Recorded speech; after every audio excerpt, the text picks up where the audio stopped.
આજે દિવસે ને દિવસે બીમારીઓ વધતી જાય છે. બે પ્રકારની બીમારી હોય, એક આવેલી બીમારી અને એક લાવેલી બીમારી. આવેલી બીમારી છે ને એ 20% છે. 80% એવી બીમારી છે કે જે લાવેલી બીમારી છે. અને જે લાવેલી બીમારી છે એનો આજ દિન સુધી મેડિકલ સાયન્સ પાસે કોઈ પરમેનન્ટ સોલ્યુશન નથી. જેવી કે ડાયાબિટીસ, બીપી છે, કેન્સર છે, પીસીઓડી છે, થાઇરોઇડ છે.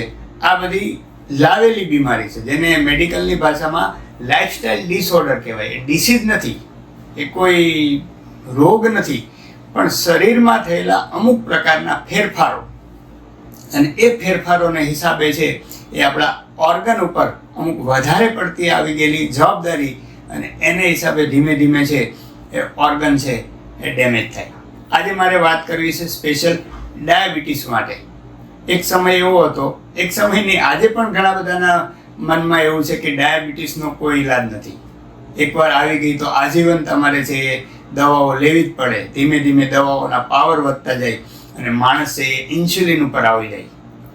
એના મગજમાં મેડિકલ ઇન્ડસ્ટ્રીએ ઠોસ રીતે બેસાડી દીધું છે કે આનો કોઈ ઈલાજ નથી, અને એને હિસાબે છે એ એને ફોલો કરે છે.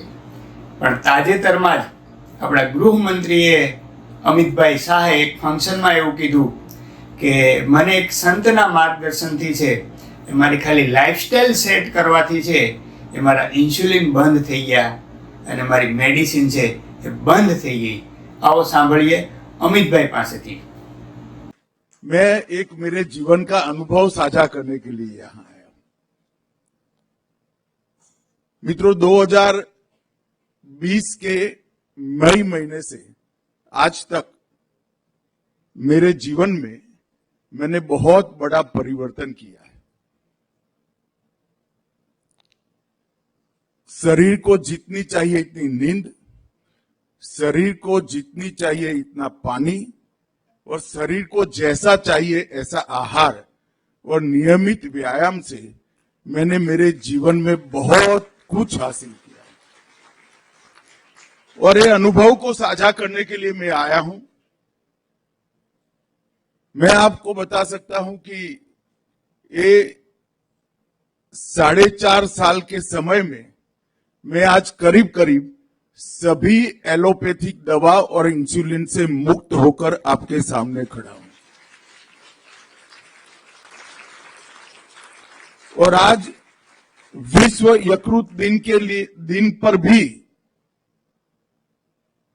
मैं देश भर के विशेषकर सभी युवाओं को,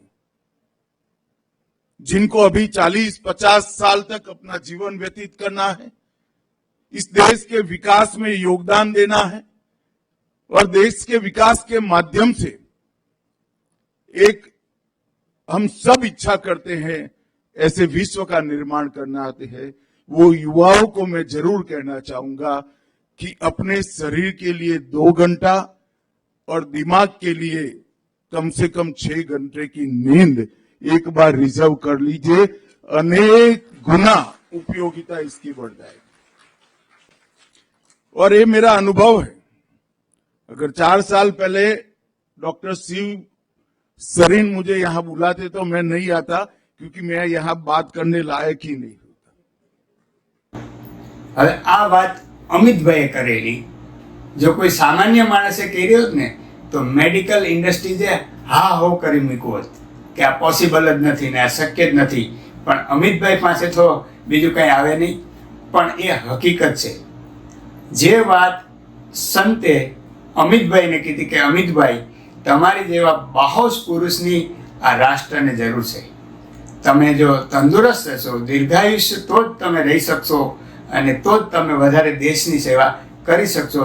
જે વાત સંતે કરેલી છે એ જ વાત ભગવાન શ્રી કૃષ્ણએ ભગવદ્ ગીતામાં આજથી 5000 વર્ષ પહેલા કીધેલી છે.